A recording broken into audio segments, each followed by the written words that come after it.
Olá, queridos e queridas, companheiros do Evangelho da Noite. Hoje nós estamos aqui aos pés do Mestre para realizar mais um culto do Evangelho da Noite. E é o culto do dia 30 de março de 2023, tá? Como fazemos habitualmente, vamos ler uma página para fazer a nossa ambiência, que é hoje do livro Pão Nosso. Cada semana eu uso um desses livrinhos de páginas inspiradoras, que foi ditado pelo Emmanuel para o médium Chico Xavier. Entendeu? Aqui, ó. Foi o médium Francisco Cândido Xavier pelo Espírito de Emmanuel. São 3 livros, tá? É o Vinha de Luz, o Fonte Viva e o Pão Nosso, que é o alvo desta noite. É a lição 179,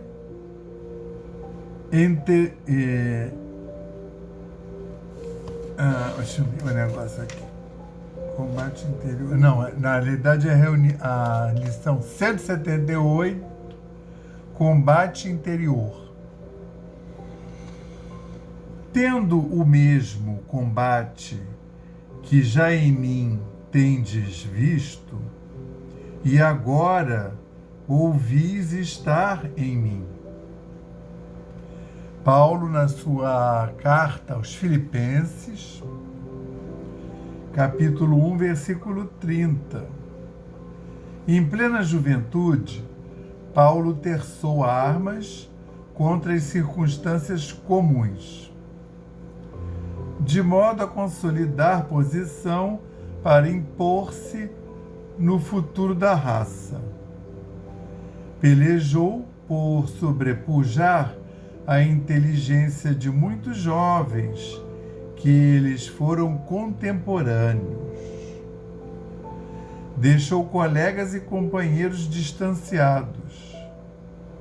Discutiu com doutores da lei e venceu-os. Entregou-se à conquista de situação material invejável e a conseguiu. Combateu por evidenciar-se no tribunal mais alto de Jerusalém e sobrepôs-se a velhos orientadores do povo escolhido. Resolveu perseguir aqueles que interpretava por inimigos da ordem estabelecida e multiplicou adversários em toda parte. Feriu, atormentou, complicou situações de amigos respeitáveis, sentenciou pessoas inocentes a inquietações inomináveis, guerreou pecadores e santos, justos e injustos. Com Paulo não sobrava nada, ele guerreava todo mundo. Surgiu, contudo, um momento em que o Senhor lhe convoca o espírito a outro gênero de batalha, o combate consigo mesmo. Chegada essa hora, Paulo de Tarso cala-se e escuta. Quebra-se-lhe a espada nas mãos para sempre. Não tem braços para hostilizar e sim para ajudar e servir. Caminha modificado em sentido inverso. Ao invés de humilhar os outros, dobra a própria cerviz, sofre e aperfeiçoa-se no silêncio, com a mesma disposição de trabalho que o caracterizava nos tempos de cegueira.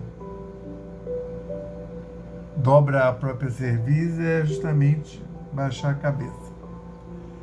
É apedrejado, açoitado, preso, incompreendido muitas vezes, mas prossegue sempre ao encontro da divina renovação.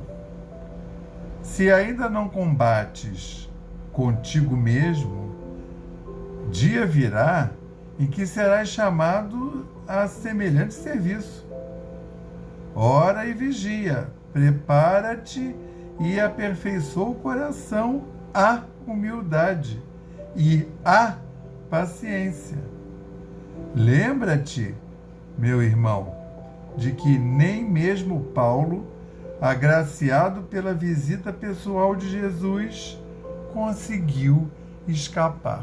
Graças a Deus. Muito bonita essa página. E nós agradecemos o fato de aqui estarmos aos pés do Mestre para realizar mais um culto do Evangelho da Noite.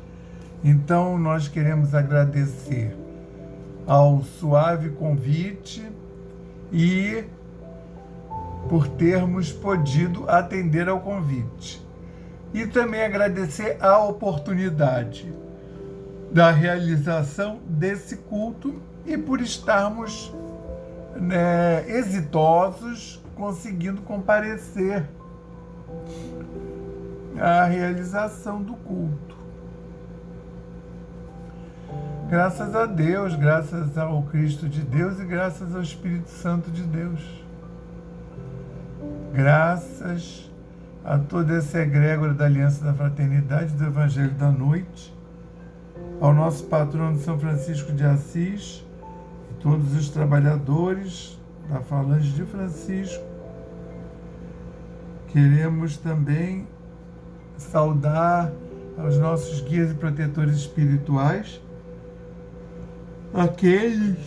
aqueles que são individuais e de família, e toda a equipe maravilhosa do Evangelho da Noite, os espíritos amigos e benfazejos,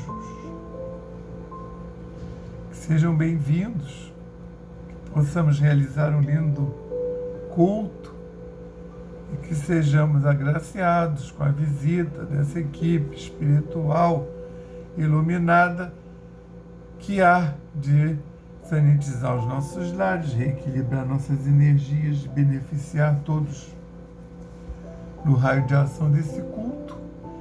Dessa forma, pedimos a permissão do Cristo para podermos iniciar esse culto da noite de hoje, dizendo o lema da nossa casa, paz e fraternidade, e o lema de Francisco, paz e bem, graças a Deus. Então hoje nós vamos dar continuidade ao estudo do Evangelho de Marcos, que é o que estamos estudando no momento.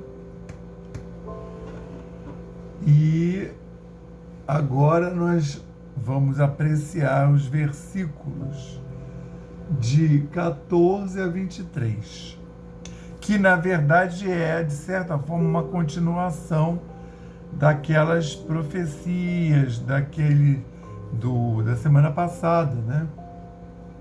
Aquelas profecias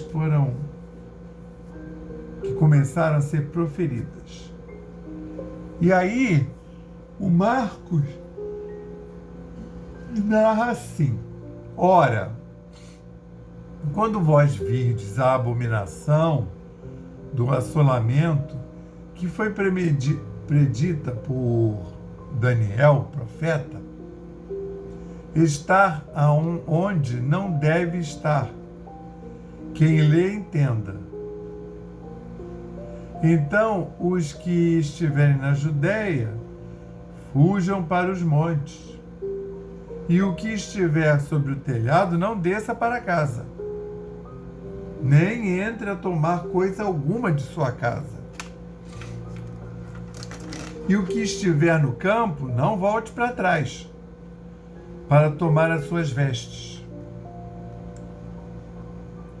Mas ai das grávidas, das que criarem nesses dias, das que derem cria, as que parirem por esses dias. Orai, pois, para que a vossa fuga não suceda no inverno, porque naqueles dias haverá uma aflição tal qual nunca houve desde o princípio da criação, que Deus criou, até agora nem jamais haverá. E se o Senhor não abreviasse daqueles dias, nenhuma carne se salvaria, mas por causa dos eleitos que escolheu, abreviou aqueles dias. E então, se alguém vos disser, eis aqui o Cristo, ou ei-lo ali, não acrediteis. Porque se levantarão falsos cristos e falsos profetas, e farão sinais e prodígios para enganarem a todos. Se for possível, até os escolhidos. Até os escolhidos vão ser enganados. Mas vós vede, eis que de antemão vos tenho dito tudo. Não vai dizer que eu não avisei depois, hein? Ó, tô avisando, hein? E depois, na próxima vez, continua. Vai ter o desdobramento dessa... tipo uma profecia. E eu já nem falo profecia, porque todos os que vieram antes de Cristo, sim, né? Eram profetas e profetizaram coisas, preparando a vinda do Cristo. Mas o Cristo já o Cristo já está falando os tempos que estão sendo formatados ali naquele momento que ele está vindo. Então, o que acontece? Quando você lê, você pensa, o Cristo estava falando para a gente agora, em 2023. Quando você lê, você tem essa impressão, que a carapuça vai até o pé, né? A gente veste fácil essa carapuça. Só que ele está falando, pensa bem, 2023 anos, já aconteceu, foi desencontro, foi guerra, né? Foram coisas complicadas. Então, o que eu posso te dizer? Eu posso te dizer que essas palavras que tem cara de profecia, repara, ele não está dizendo um tempo, na vinda, a marcação é a vinda dele, é a parousia, tá? Não é parúzia, porque todas as palavras proparoxítonas em português são acentuadas. Então é parousia. Eu já ouvi o povo falando parúzia, teria que ter um acento no U. Então a parousia é a segunda vinda do Cristo. Então ela como a gente já vem estudando há algum tempo, se você não pegou esse estudo, vai ouvir aqui agora o assunto. A parousia, a segunda vinda do Cristo, não é como ele mesmo está dizendo aí, né? Então você não pode nem dizer, nessa vez não é figurado, não. Isso que ele está falando. Então, se alguém vos disser, eis aqui o Cristo, ou ei-lo ali, não acrediteis. Ele está falando. Porque se levantarão falsos cristos e falsos profetas. E farão sinais e prodígios. Vão fazer sinais e prodígios. Tanto que, para enganarem, e, se for possível, até os escolhidos. Então, o que isso nos diz? A que nos remete? Remete ao seguinte, que não é por acontecimentos externos que você vai identificar quem é que está realmente sintonizado no Cristo e quem é que está sintonizado, o Cristo, quando eu falo Cristo, sintonizado com o mundo espiritual, o outro mundo, né? O verdadeiro, que foi o que o Cristo veio trazer para a gente. Tá? Eu falo para a gente porque todos esses católicos já não é a alma que foi criada de 2023 anos para cá, né? Esse povo já vem aí rolando nessas mensagens há um bom tempo, né? Esse povo, nós, né? Então, é uma questão de você ter olhos de ver, como ele fala aí. Quem entenda, quem tem olhos de ver, entenda. E nessa profecia, vamos dizer assim, que na verdade é um resumo do que ele veio fazer aqui. Só que o pessoal não percebe muito. Quer ver só? 13. Ora, quando vós virdes a abominação do assolamento, que isso aí supostamente os apóstolos gostavam dessas marcações, né? Porque os apóstolos, eles estavam querendo pistas de quando isso ia acontecer. Mas o Cristo sempre fala uma coisa genérica que serve para aquela época e serve para agora, né?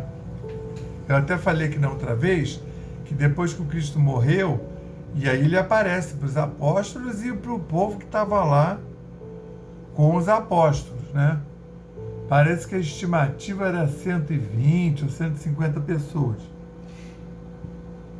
o que daria umas 10 pessoas por apóstolo. O Judas não estava,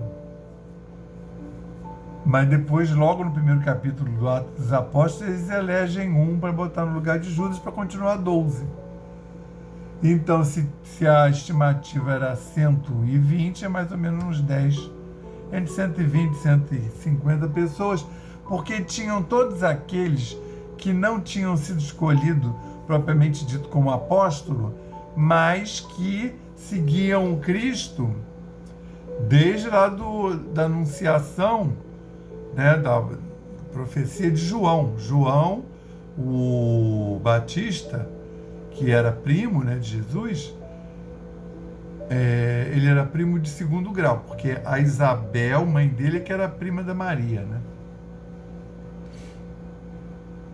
Ou prima da mãe da Maria, porque a Isabel já tinha idade, né? Provavelmente até era prima da mãe da Maria. E aí, ele é filho dessa prima, o João Batista. E aí ele começa a pregar, faz um ministério maravilhoso, faz uma pregação fantástica, convence todo mundo ficou esperando, né, o Cristo, que aí lá naquela época não era parousia, porque, né, era a vinda. Cristo nunca tinha vindo, tanto é que ele vai vir, a maioria não vai estar nem aí para ele, né? Principalmente quem era ligado à sinagoga, né? Você vê que isso é uma coisa muito séria, porque o pessoal trata como se fosse assim, vamos dizer, corriqueiro. Mas a gente tem que pensar o seguinte: o Evangelho vinha sendo escrito, a Bíblia vinha sendo escrita. Aí tem todos aqueles, tem o Pentateuco, né, os 5 primeiros livros da Bíblia, que são a Torá. Então, olha só, isso é uma religião para o povo judeu, mormente, né? Então, seguindo os livros inspirados de Moisés, então é um mosaicismo. E aí aí começa a vir profeta. Tem os profetas maiores, os profetas menores, né? Que não tem nada a ver com grau. Tem gente que, quando fala profeta maior e menor, acha que é o grau espiritual do profeta. Não, os maiores são os que escreveram livros maiores e os menores são os que... Tem o livro, por exemplo, o Amós, o livro dele dá em uma folha, talvez, dependendo do tamanho da letra. Então, também quando fala livro, não é, às vezes, um negócio que tem 20 capítulos. É uma coisa os capítulos são poucos versículos, né? Até porque eles não eram escritores poéticos, eles eram profetas. Mas também o inverso é verdadeiro, né? Porque as famosas cartas de Paulo, cada carta é um livro, tem capítulo, versículo, vários capítulos, entendeu? Porque lá no caso o Paulo estava colocando no papel uma teologia, que o Cristo tinha falado. Os evangelhos não estavam prontos. E aí o Paulo começa a escrever para as comunidades que ele visitou, em cima das dificuldades das comunidades, e aí ele vai colocando no papel a teologia do Cristo. De forma que tem mais até teologia, mais diretamente nas cartas de Paulo, do que às vezes no próprio Evangelho. Porque o Evangelho, quando foi escrito, as cartas já estavam escritas, né? A maioria deles. Mas assim, colocaram tudo porque cada uma tem um enfoque, um vai sedimentando o outro. No caso aqui, o Cristo está fazendo um documento de guia para você se comportar, mas ao mesmo tempo assim, não é exatamente uma profecia para os finais dos tempos, para um momento em si. É, na realidade, um guia para você proceder consonante, facilitando a segunda vinda do Cristo, a parousia, porque ele vai vir dentro de cada um de nós. Então, cada um vai ter oportunidade de ver a Cristo, de aceitar a Cristo, no sentido de observar a vinda do Cristo, agora a vinda mesmo, né? Porque a primeira vez ele veio para todo mundo fisicamente. Agora que ele já veio fisicamente, ele vai vir dentro da gente na hora que a gente se reformular. Na verdade, nós é que vamos integrar lá o universo do Cristo. Nós é que vamos nos tornar um espírito crístico. Essa transição planetária que a gente está esperando, na verdade, vai se dar a partir de ter mais almas, né, encarnadas, certamente, mas que pertençam a esse orbe e que já estão um pouquinho mais elevadas, entendeu? E aí, de acordo conforme esse percentual vai aumentando, o planeta onde essa humanidade está encarnada, né? Porque ou está encarnado, ou está no orbe, né? Vestindo o escafandro de carne, que é o que trata, a gente vai ver essa orientação do Cristo agora. Ou você está aqui, ou você, mesmo desencarnado, você está ligado a esse orbe e seu grau energético está contribuindo para a Terra fazer a transição ou não fazer a transição, né? Você pode ser um espírito de porco e ficar chumbando, né? Ficar retendo essa transição planetária, entendeu? Então, porque, por exemplo, a gente não pode dizer que o Galileu é uma coisa de 500 anos atrás. O cara quase morreu na fogueira, né? Porque não tinha ciência instituída, todo saber vinha da igreja, eles tomavam a Bíblia como um livro histórico, calculavam a idade da Terra somando a idade de todos os personagens bíblicos. E você sabe que tem personagem bíblico que viveu 800 anos. E a criatura lê isso e acredita, né? Que é aquela parte bem alegórica, né, da Bíblia, que todo mundo, até os judeus, leem lá e fazem a interpretação. Eu já vi, e é uma coisa seríssima. A interpretação dessas partes aí, Adão e Eva no paraíso, Abel matou Caim, isso tudo tem uma interpretação que você, na hora que ouve, é uma revelação. Tá? É uma coisa séria. E aí mas aí vai aquela senhorinha, né?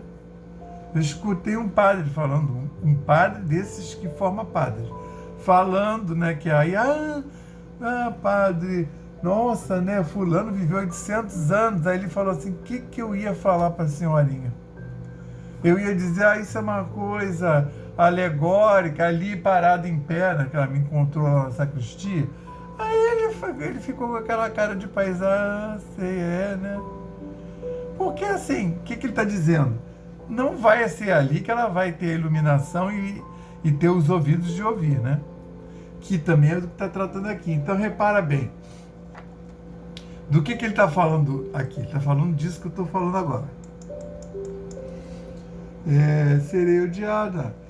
Aí vem a abominação. A abominação, por exemplo, os próprios exegetas, quando virdes a abominação do assolamento, que foi predita por Daniel, o profeta, estar onde não deve estar, quem lê entenda, olhos de ver e ouvidos de ouvir, então os que estiverem na Judéia fujam para os montes.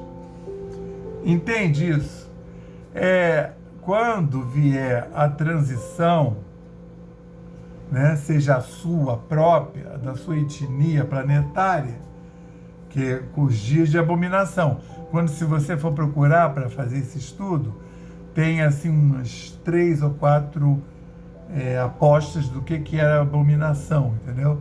Era alguém que construiu uma estátua em cima do altar do Holocausto. Era alguém que fez sua própria estátua e botou lá no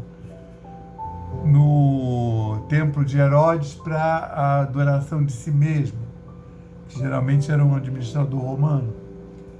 Entende? Então, na verdade, isso vai ser você que vai ouvir e interpretar esse oráculo. Isso é um oráculo.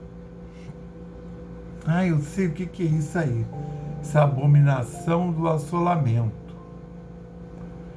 Eu acho que é isso que está acontecendo aí, que as pessoas estão se matando, entrando em escola, matando gente que não tem nada a ver, que não é de hoje, isso já está crescendo agora, aí, nesses últimos dias.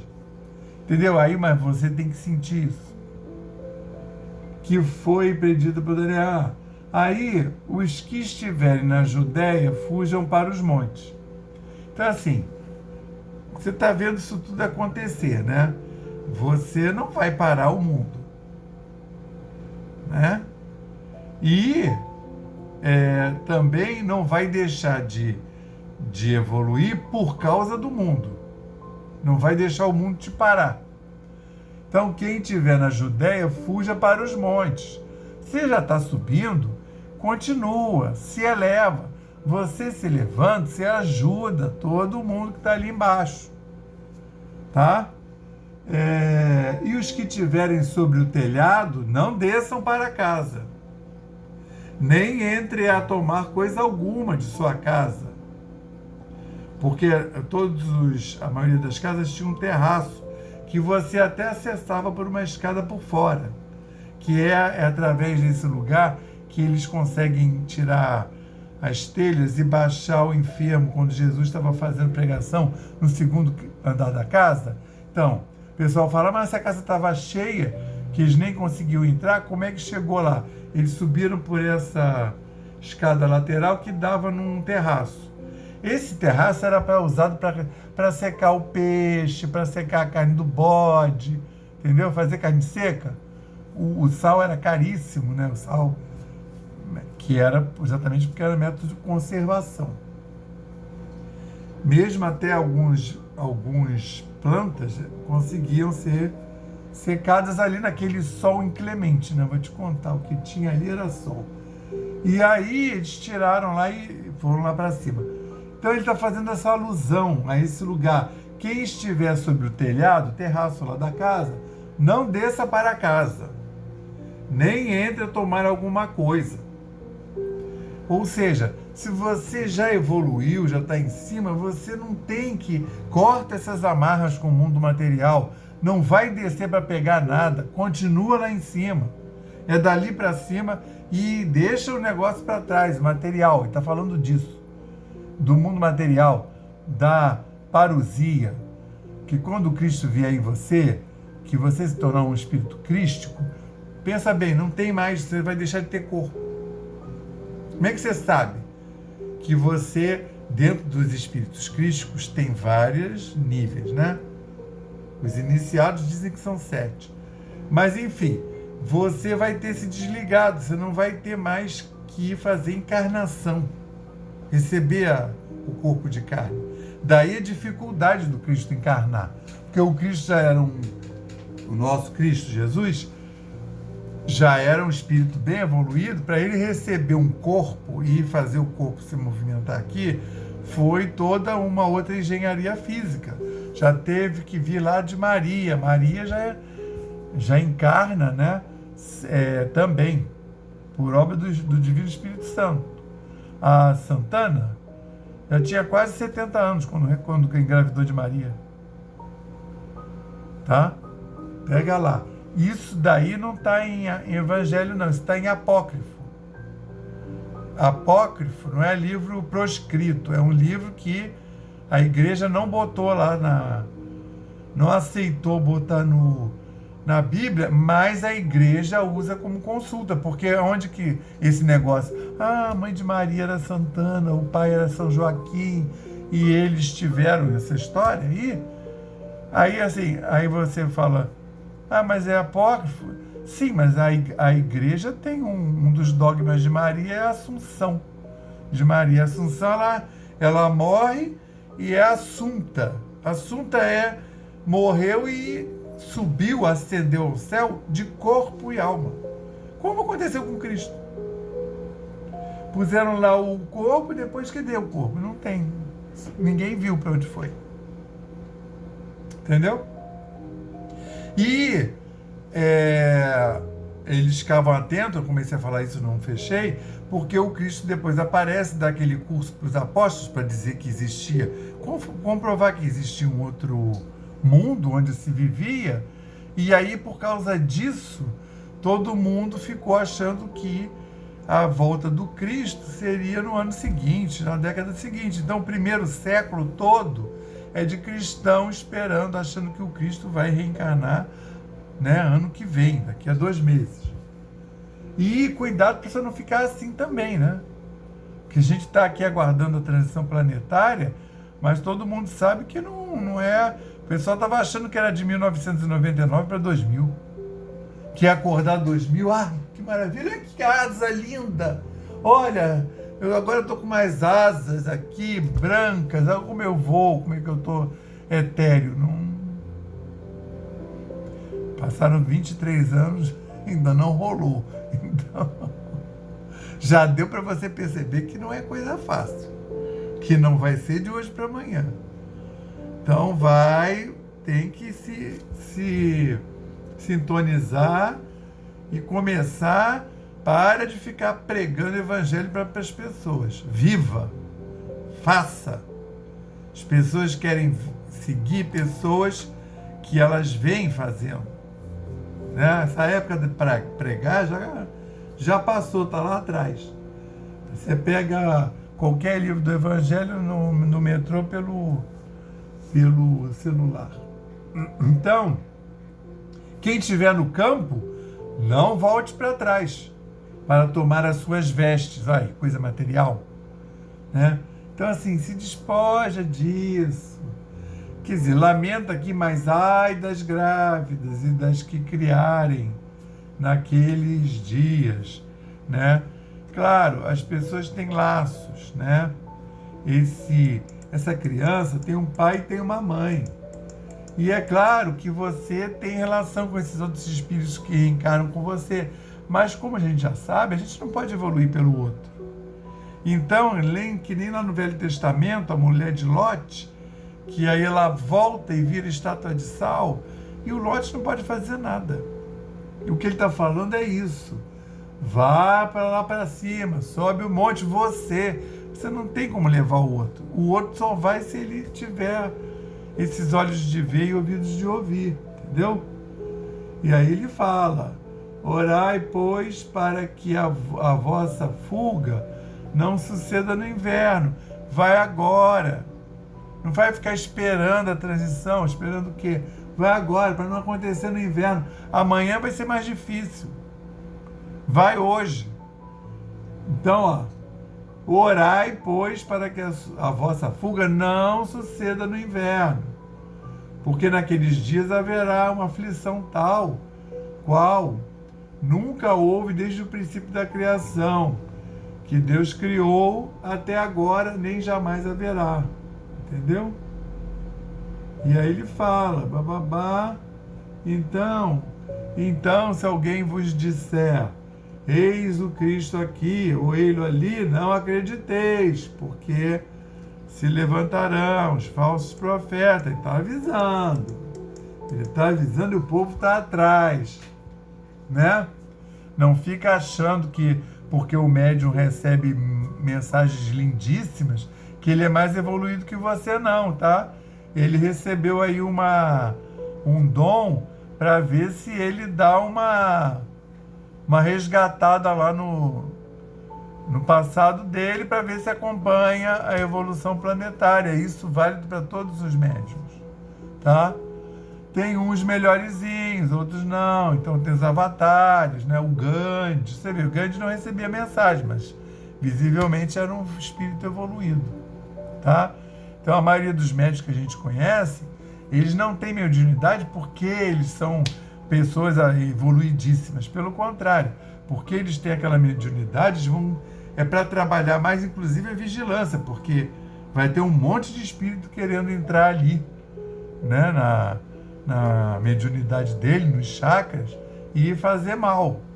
Então, na verdade, é para que essa pessoa seja compungida a prestar mais atenção no seu fazer diário, tá?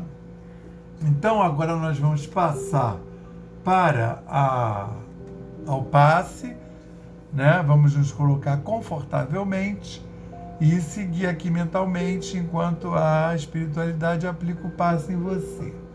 Elevemos mais uma vez os nossos pensamentos ao Pai e confiemos. Nós pedimos ao Cristo para que possam os nossos amigos espirituais, juntamente com os protetores de cada um aqui presente, realizar através deste passe fluídico terápico o tratamento particularizado de acordo com as necessidades que cada um apresenta. Que seja suavemente depositado em nosso corpo fluídico, mental e físico o remédio advindo das camadas superiores da vida, tão bem preparados por corações amorosos para nos atender. Rogamos ainda que os benefícios deste passe se estendam aos nossos lares, envolvendo de forma carinhosa nossos familiares, parentes e amigos, proporcionando-lhes igualmente tratamento eficaz.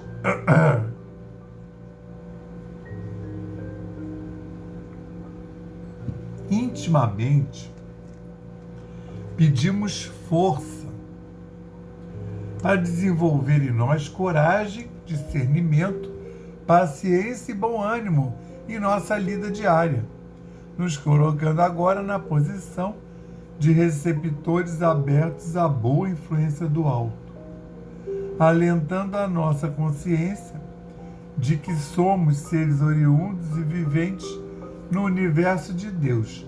Agradecemos a nossa coexistência com o nosso próximo e a atual reencarnação, que nos colocou em contato com os elementos indispensáveis às nossas necessidades de evolução. Rogando inspiração para que possamos aproveitar a oportunidade da mesma para exercitar o perdão e a busca sincera pela harmonização íntima, sem deixar de atender aos reclames da lei de progresso e evolução. Finalmente pedimos equilíbrio moral e emocional, inspiração para nos padrões do Evangelho, para que possamos solucionar com os nossos esforços os problemas que nos envolvem. Resignação positiva sem estagnação.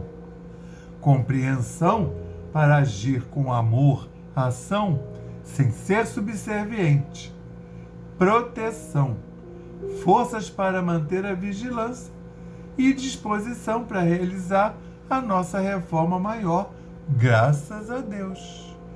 Graças a Deus, graças ao Espírito Santo de Deus e graças ao Cristo de Deus. Graças ao nosso patrono, São Francisco de Assis, às egrégoras da Aliança da Fraternidade do Evangelho da Noite, aos nossos guias e protetores espirituais e anjos da guarda. Jesus Cristo, obrigado por aqui estarmos mais uma vez reunidos com toda essa espiritualidade que abundantemente beneficiou os nossos lares físicos e espirituais e também aos nossos corpos espirituais. E também o material, o emocional, o racional e todos esses outros corpos que nós temos, nosso duplo etérico, né? O perispírito, essas coisas, todos eles foram abundantemente embebidos em luz. Queríamos rogar então também, Senhor, mandar, né, nosso culto, a nossa coletividade que assiste esse culto, mandar uma vibração, um axé, um quanto de luz para a transição planetária, para a Gaia, a saúde desse planeta, para essa humanidade encarnada e desencarnada. E, principalmente, Senhor, que esses amigos espirituais, essa espiritualidade possa envolver todos os líderes mundiais, quer sejam de aspectos e corporações materiais, quer sejam espirituais, até muito mais ainda espirituais, que todos possam ser abundantemente envolvidos e inspirados, né? E protegidos também, né? Porque o assédio é grande. Os chefes de grupos, os diretores de centro, o pessoal da FEB, né? Todos esses médios que estão na vitrine, fazendo palestra, que todos possam ser abundantemente envolvidos de forma a não serem, quer dizer, vão ser atacados, mas que possam resistir galhardamente. Agora nós vamos fazer 30 segundos de intervalo para colocarmos as nossas intenções.